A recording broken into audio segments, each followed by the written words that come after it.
ओम गणगणपते नमः। ओम गजानन भूतगणाधिसेवितं सेवितं कपित्थजम्बूफलसारभक्षितं उमासुतं शोकविनाशकारकं नमामि विघ्नेश्वरपादपङ्कजं। विघ्नेश्वराय वरदाय सूरप्रियाय लंबोदराय सकलाय जगुदाय नागनाराय श्रुतियज्ञविपुष्टाय गौरीसुताय गणनाथाय नमस्ते। श्री सावरिया सेठ का मंदिर चित्तौड़गढ़ जिले की बदेसर तहसील के मडफिया ग्राम में स्थित है।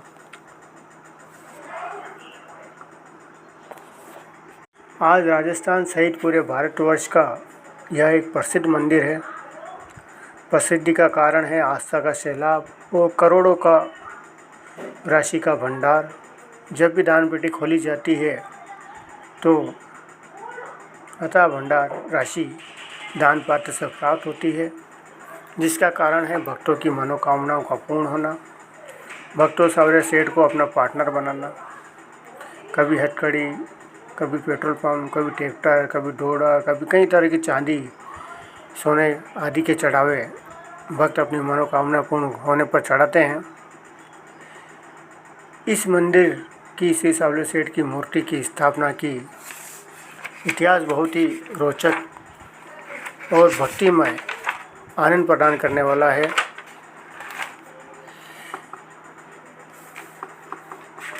चौदहवीं शताब्दी में कई दिव्य संतों आत्माओं ने जन्म लिया। तुलसीदास जी, कबीर जी, नरसिंह भगत जी, चैतन्य महाप्रभु, मीरा जी, सूरदास जी, रैदास जी, स्वामी रामानंद, गुरु नानक जी, वल्लभाचार्य जी, ये सभी महात्मा भक्ति आंदोलन के स्वर्णिम युग के प्रेरणा स्रोत थे। 14वीं शताब्दी में भक्ति का एक अलग ही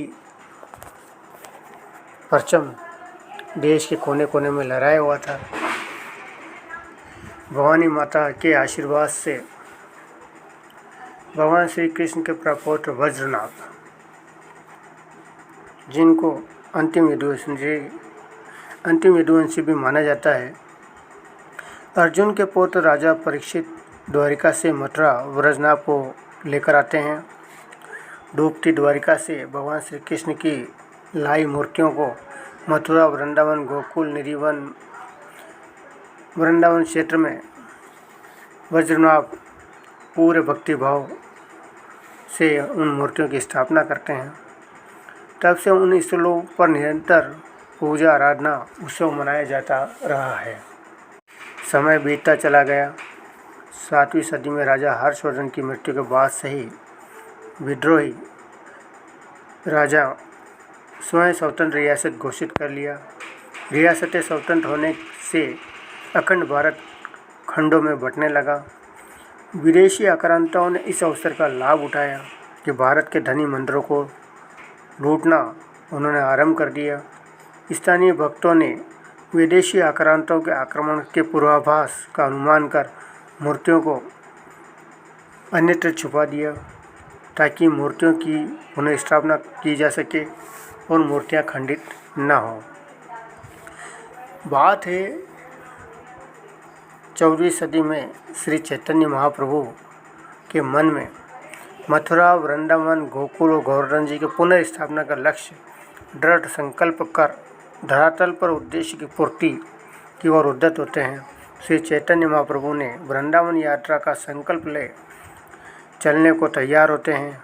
उनके साथ अथाह जन सैलाब वृंदावन की ओर जाने का मन बना चुका होता है। यात्रा शुरू होते ही जैसे जैसे आगे बढ़ते हैं, जन सैलाब में लोग जुड़ते जाते हैं। भक्तों का अथाह समूह समुद्र की नदी की तरह वृंदावन की ओर बहता हुआ दिखाई देता है। चैतन्य महाप्रभु को चिंता हुई कि इस प्रकार से तो अव्यवस्था उत्पन्न होगी। उन्होंने अपनी यात्रा को कुछ समय के लिए स्थगित करने की घोषणा की, ताकि कुछ भक्त अपने घर लौट अपनी जिम्मेदारियों को निभा सकें। वापसी में यह सोचकर लौटे कि इससे जन सैलाब की संख्या कम होगी, लोग अपने घर लौट जाएंगे तो अपनी खेती बाड़ी और पशु जीव और परिवार के प्रति जिम्मेदारियों को निभा सकेंगे। चैतन्य महाप्रभु इस दौरान अपना रात्रि विश्राम ग्राम केली मालदा जो बंगाल में है वहाँ विश्राम करते हैं, रुकते हैं। इस रात्रि विश्राम की सूचना ग्रामवासी को मिलती है। उसी ग्राम में बंगाल के तत्कालीन सुल्तान अलाउद्दीन हुसैन शाह के दरबार के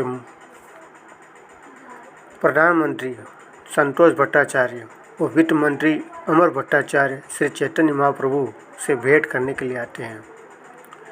दोनों ही बादशाह की नौकरी से असंतुष्ट थे। वे कार्यभार के कारण प्रभु की भक्ति नहीं कर पाते थे। श्री चैतन्य महाप्रभु से भेंट उपरांत उनमें वैराग्य उत्पन्न होता है। वे श्री चैतन्य महाप्रभु से दीक्षा लेते हैं। महाप्रभु संतोष भट्टाचार्य को रूप गोस्वामी नाम मिलता है और सनातन गोस्वामी को, जो अमर भट्टाचार्य के नाम से जाने जाते थे, उनको सनातन गोस्वामी नाम दिया जाता है। और प्रभु चैतन्य महाप्रभु जो हैं उनको वृंदावन जाकर भगवान श्री कृष्ण के स्थानों की पुनर्स्थापना करने का आदेश देते हैं। संतोष भट्टाचार्य, जिनका नाम अब रूप गोस्वामी था, महाप्रभु की आज्ञा पाकर तत्काल ही वृंदावन की ओर प्रस्थान करने की तैयारी करते हैं और अपने भाई सनातन गोस्वामी को भी चलने की कहते हैं। सनातन गोस्वामी बादशाह के दरबार में सूचना देने की बात कहते हैं कि तुम चलो, मैं बादशाह को सूचना देकर आता हूँ, अन्यथा वो हमारे साथ कोई अनहोनी कर सकता है। सनातन गोस्वामी जब बादशाह के दरबार में जाते हैं और बताते हैं कि हम दोनों भाई ने संन्यास ले लिया है, तो इस अचानक मिले समाचार से बादशाह बड़ा क्रोधित होता है। बादशाह अलाउद्दीन हुसैन, जो कि उसके सबसे अहम महामंत्री और वित्त मंत्री को खो चुका है, उसे इस प्रकार की आशा नहीं थी। बादशाह को लगा इतना बड़ा राज्य है और अचानक से उसके वित्त मंत्री और प्रधानमंत्री संन्यास ले लें या कहीं चल जाए, तो इतनी व्यवस्था बागडोर को कौन और कैसे संभाले। दूसरा, उसके अन्य मंत्रियों ने परामर्श दिया कि बादशाह, इन दोनों ही भाइयों के पास शाही खजाने और गुप्त खुफिया रास्तों की जानकारी है। शत्रु इनका लाभ उठाकर हमें हानि पहुंचा सकता है। यह बात सुनकर बादशाह सनातन गोस्वामी को धर्म विरुद्ध कार्य करने वाले व राजद्रोही बताकर बंदी बना लेते हैं और रूप गोस्वामी को खोजने के लिए गुप्तचरों को भेजने का आदेश देते हैं। यह बात शुभचिंतकों द्वारा रूप गोस्वामी को पता चलती है। वे अपने भाई को चिट्ठी लिखते हैं कि मुझे अपने प्राणों की कोई चिंता नहीं है, मैं वापस आ भी जाता, किंतु इससे महाप्रभु की आज्ञा का उल्लंघन होगा और गुरु आदेश की अवहेलना करने से बड़ा दोष लगता है, जो कि आप जानते हैं। आप ये इनके प्रकरण युक्ति लगाकर लोभ लालच देकर यहाँ वृंदावन चले आए। महाप्रभु के भक्ति के प्रभाव से सनातन गोस्वामी बादशाह के चुंगल से बचकर वृंदावन पहुँच जाते हैं। सनातन गोस्वामी वृंदावन पहुंचकर रूप गोस्वामी से मिलते हैं और देखते हैं कि रूप गोस्वामी तेज़ी से गुरु आज्ञा की दिशा में कार्य कर रहे हैं। रूप गोस्वामी श्री गोविंद देव जी की मूर्ति को खोजकर मंदिर निर्माण की तैयारी में थे और चिंतन में थे कि इसके लिए कैसे धन की व्यवस्था की जाए। रूप गोस्वामी सनातन से पूछते हैं कि तुम बादशाह के चुंगल से कैसे छूटे। तो सनातन बताते हैं कि बादशाह के पास दो गुप्तचर पहुँचे और वो कहते हैं कि बादशाह सलामत, जिस प्रकार शेर का शिकार करने के लिए हमें उसे चारा डालना होता है, कोई शिकार का बकरा बांधना होता है, उसी प्रकार हमें सनातन गोस्वामी का इस्तेमाल करना होगा रूप गोस्वामी को पकड़ने के लिए। वे बादशाह को युक्ति बताते हैं और मुझे छुड़वा लाए और मुझे बाद में पता चला कि वे चैतन्य महाप्रभु द्वारा भेजे गए उनके शिष्य थे। जो रूप बदलने में माहिर थे। सनातन गोस्वामी कहते हैं कि वो सब छोड़ो और गुरु चैतन्य की आज्ञा की पूर्ति की क्या योजना है वो हम मुझे बताओ, क्योंकि हम इस स्थल से पूरी तरह से अनजान हैं और हमारे पास पर्याप्त कोश भी नहीं है। रूप गोस्वामी बताते हैं कि गुरु द्वारा दिए गए मंत्र का जप कीर्तन के द्वारा स्थानीय भक्तों ग्वालों से इस स्थल की जानकारी जुटाई है मैंने। गुरु प्रभु महाप्रभु श्री चैतन्य ने जो हमें बताया था कि प्रकृति कुछ विशेष संकेत देती है और तुम्हें उन विशेष प्रकृति के संकेतों को पहचान कर मूर्तियों को खोजना है। इस दिशा में काम करने पर एक ग्वाले ने मुझे बताया कि एक गाय रोज़ जाती है और एक टीले पर स्वयं ही दूध देती है। मैंने उस स्थान की खुदाई करवाई तो श्री गोविंद देव जी की मूर्ति मुझे वहाँ प्राप्त हुई और उनके मंदिर की स्थापना निर्माण करने का मैंने निर्णय लिया।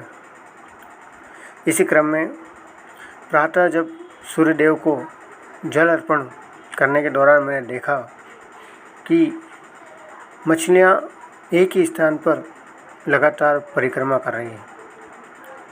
थोड़ा जल स्तर कम होने पर मैंने उस स्थल की खुदाई करवाई जिसमें मुझे भगवान श्री कृष्ण की और भी मूर्तियाँ प्राप्त हुई है। वह मूर्ति बहुत सुंदर लगी और वो मैंने अपने पास प्रतिदिन पूजा करने के लिए रखी है। व्रत ग्वालों और स्थानीय भक्तों से जानकारी मिली कि कुआ बावड़ी के खुदाई में भी जो मूर्तियाँ मिली है वे स्थानीय भक्तों के घरों में हैं, जिन्हें मंदिर में स्थापित करने के लिए कोष की आवश्यकता है। चर्चा दौर में कोष एकत्र करने के लिए अपना पुराना अनुभव रूप गोस्वामी सनातन गोस्वामी से शेयर करते हैं। सनातन गोस्वामी जो बादशाह वित्त मंत्री रह चुके थे, उन्होंने अपने अनुभव से बताया कि बादशाह धन एकत्र करने के लिए नगरी सेठों की सूची रखता था और बलपूर्वक उनसे कर वसूला करता था। इसी प्रकार हमें कृष्ण भक्तों भामाशाह की सूची बनाकर गुरु आज्ञा का पालन करना चाहिए। सभी तथ्यों पर विचार विमर्श कर शुरुआत कहाँ से की जाए पर मनन करते हुए रात्रि विश्राम करते हैं। जब रूप गोस्वामी प्रातः ब्रह्म मुहूर्त में आकाश की ओर दृष्टि कर प्रभु को नमन कर रहे होते हैं तो दक्षिण दिशा की ओर से उल्कापिंड गिरता हुआ दिखाई देता है। वे प्रभु संकेत मानते हुए दक्षिण दिशा की यात्रा करते हैं और सनातन गोस्वामी को उत्तर दिशा की ओर जाने की कहते हैं। द्वारिका दर्शन का लक्ष्य लेकर रूप गोस्वामी राजपूताना के राजाओं से संपर्क के लिए प्रस्थान करते हैं। सनातन गोस्वामी काशीराज विश्वनाथ के दर्शन करने के उद्देश्य से उत्तर दिशा की ओर प्रस्थान करते हैं। रूप गोस्वामी जी जयपुर के राजा से मिलते हैं, वार्ता कर आगे बढ़ते हैं और प्रसिद्ध कृष्ण भक्त वह मेड़ता के राजा राव दुदा के पास गोकुल अष्टमी के दिन पहुंचते हैं और वे अपना द्वारिका जाने का प्रयोजन बताते हैं और कहते हैं वृंदावन में कई कुओं और बावड़ी की खुदाई में श्री कृष्ण के प्राचीन विग्रह मिले हैं। हमारे गुरु का आदेश है कि उनके लिए मंदिर का निर्माण किया जाए और भगवान की लीलाओं के स्थान खोजकर उनका पुनर्निर्माण किया जाए। गुरु आदेश की पूर्ति में आप जैसे कृष्ण भक्त का विशेष सहयोग अपेक्षित है। सायंकाल में विशेष भजन संध्या व पूजा होती है। राव दुदा जी की पोती मीरा भी वहाँ उपस्थित होती है। रूप गोस्वामी जी द्वारा लाई गई कृष्ण की मूर्ति को देखते ही मीरा का मन मोह लेती है। मीरा जी उस मूर्ति से मोहित हो जाते हैं। इस मोह में मीरा जी कृष्ण की मूर्ति उठाकर अपने सिरहाने के समीप रखकर सो जाते हैं। प्रातःकाल रूप गोस्वामी जी श्री कृष्ण की मंगल आरती के लिए जागते हैं तो उन्हें श्री कृष्ण की मूर्ति अपने स्थान पर नहीं मिलती है। राव दूधा को मूर्ति ढूंढने का आदेश देते हैं। महल में चारों तरफ मूर्तियाँ ढूंढी जाती है तो एक दासी बताती है कि श्री कृष्ण की मूर्ति मीरा के पास है। राव दूधा व रूप गोस्वामी जी मीरा के कक्ष में जाते हैं और तो देखते हैं कि मीरा श्री कृष्ण की मूर्ति को हाथों में पकड़े हुए सो रही है। जैसे ही वह मूर्ति लेने का प्रयास करते हैं तो मीरा जी की नींद खुल जाती है और वे मूर्ति को देने से इनकार कर देते हैं। रूप गोस्वामी जी मीरा जी को समझाते हैं कि तुम्हारे कान्हा को भी स्नान करना है, उसे भी भूख लगती है। मीरा फिर भी मूर्ति देना नहीं चाहती। वो रूप गोस्वामी जैसे मूर्ति लेने का प्रयास करते हैं तो उन्हें मूर्ति प्रतिदिन से ज़्यादा भारी वजनी लगती है। तो रूप गोस्वामी जी मन ही मन भगवान से कहते हैं कि प्रभु आप भी बाल हट के पक्ष में हैं। यह मूर्ति अब मीरा आपकी ही है। हम तो सिर्फ पूजा पाठ करेंगे और प्रभु को बिना भोग लगाए खाना खाने से अन्न चोरी के समान दोष लगता है। रूप गोस्वामी मीरा की भक्ति देखकर अचंभित रह गए। उन्होंने चैतन्य महाप्रभु की शिक्षा अष्टकम पाठ करने का कहा कि प्रतिदिन तुम इसका पाठ श्री कृष्ण के समक्ष करना और कृष्ण की मूर्ति का समय से पूजा अर्चना भोग स्नान आदि करने को कहा। तो कृष्ण अष्टकम की अंतिम पंक्ति जो थी, मत प्राणनाथस तू स एवं नापस, श्री कृष्ण ही मेरे प्राणनाथ हैं, दूसरा कोई नहीं, मूल मंत्र को मीरा जी ने अपनाया। श्री रूप गोस्वामी जी ने प्रसन्नता से द्वारिका दर्शन के लिए प्रस्थान किया। मीरा जी प्रतिदिन मनोभाव से श्री कृष्ण की भक्ति में लीन रहा।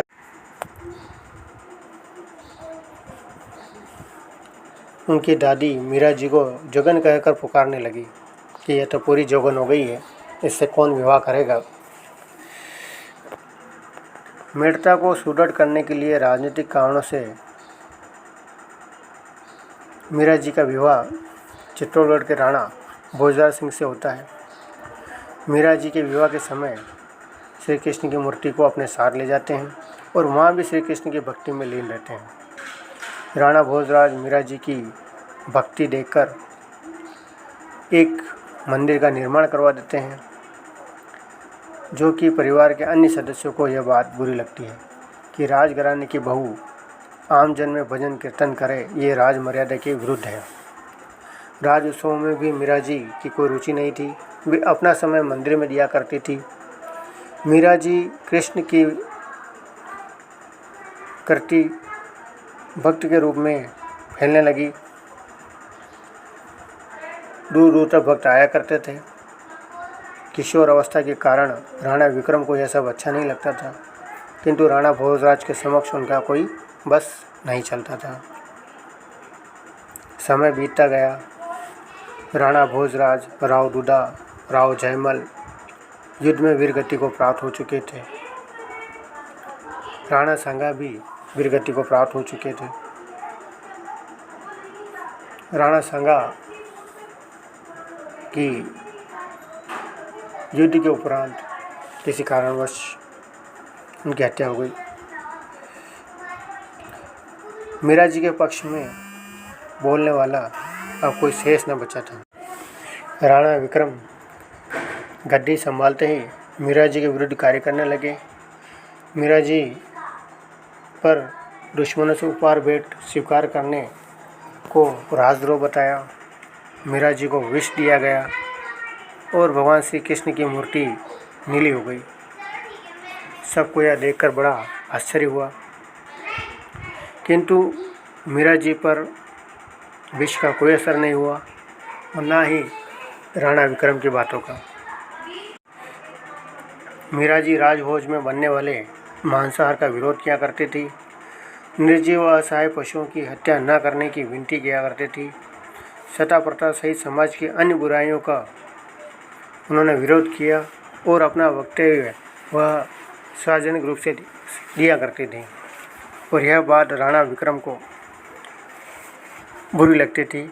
राणा विक्रम ने अधिक्रुद्ध होकर मूर्ति को किले परिसर से निकालने की योजना बनाई कि यह मूर्ति यहाँ नहीं रहेगी तो लोगों का यहाँ आना भी बंद होगा और मीरा की भक्ति भी कम हो जाएगी। यह सोच मूर्ति को किले से बाहर निकालने का योजनाबद्ध प्लान तैयार होता है। आसुरी प्रवृत्ति के व्यक्तियों को धार्मिक भजन कीर्तन से स्वाभाविक रूप से पीड़ा होती है। राणा विक्रम अपने ही जैसे विचार वाले मंत्रियों से मंत्रणा कर शीतकालीन की सुबह वो कोहरे का लाभ उठाते हुए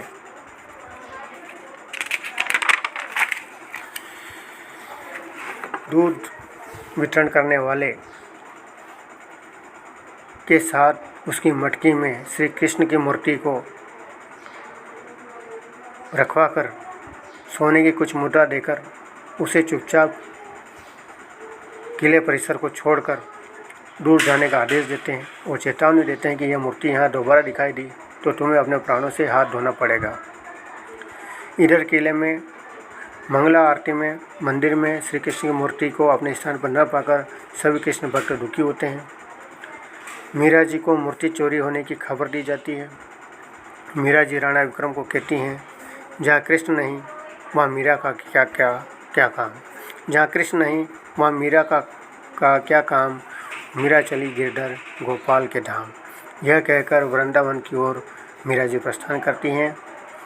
वहाँ रूप गोस्वामी जी का आश्रम तलाश करती हैं और आश्रम पर पहुँचने पर उनके शिष्य यह कहकर रोक देते हैं कि हमारे गुरु किसी स्त्री से भेंट नहीं करते हैं।